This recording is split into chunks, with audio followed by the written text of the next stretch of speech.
मनापासून बाळाला आपलं म्हटलंयस ना? हो आशू,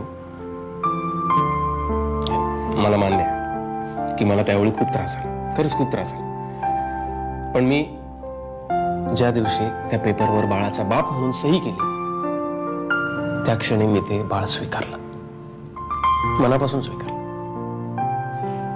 ते बाळ माझं आहे. ओके, आता तुला कोणीही काहीही बोललं त्यांच्याकडे लक्ष द्यायचं नाही. मी आहे ना तुझ्या पाठीशी. मी तर माझ्या मनाला आवर घातलाय का? अरे मिहिरला बोलायचं होतं रे माझ्याशी.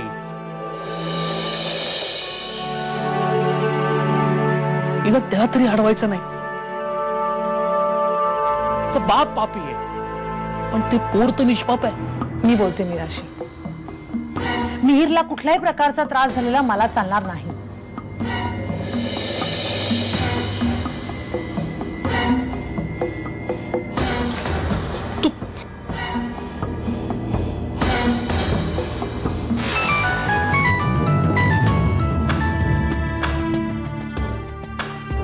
हॅलो,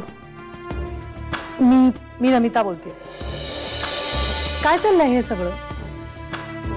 तुझं आणि पलासचं एकमेकांशी काही पटत नाही ना? मग यात मिहिरचा काय दोष? एक minute Namita, I am sorry, पण मुलाला वडिलांपासून तोडण्याविषयी तू मला काही सुनवावस अशी परिस्थिती नाहीये हे लक्षात असेलच तुझ्या.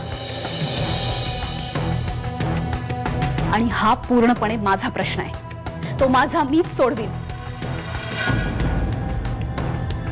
मला जाब विचारण्याचा अधिकार तू कधीच गमावून बसलीस नमिता, लक्षात ठेव. ये समीरी, ये रे ये. ओबी, हे तुम्हाला दोघांना. काय? अगं खरं तुझ्या लग्नासाठीच केलं होतं, पण सागर संगीत लग्न काही झालं नाही म्हणून आता घे.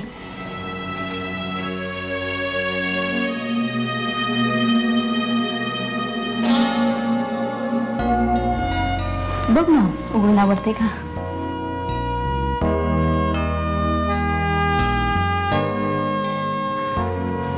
सुंदर आहे. मी माझ्या मुलापासून तोडला गेलोय याची कुणालाच पर्वा नाहीये. पर्वा तर सोडा, जाणीवही नाहीये.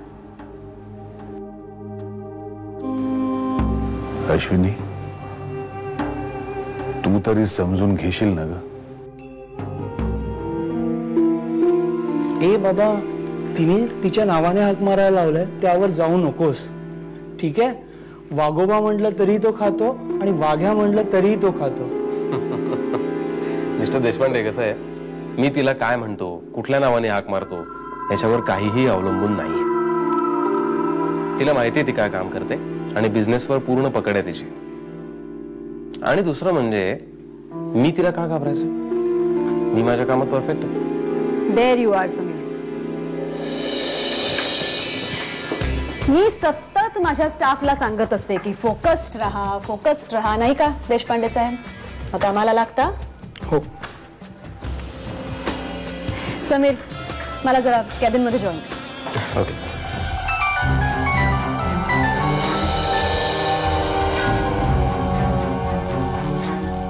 Hello,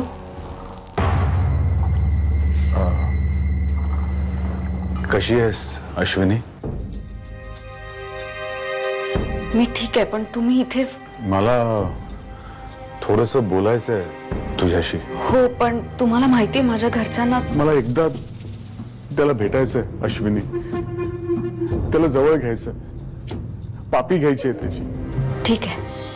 thanks.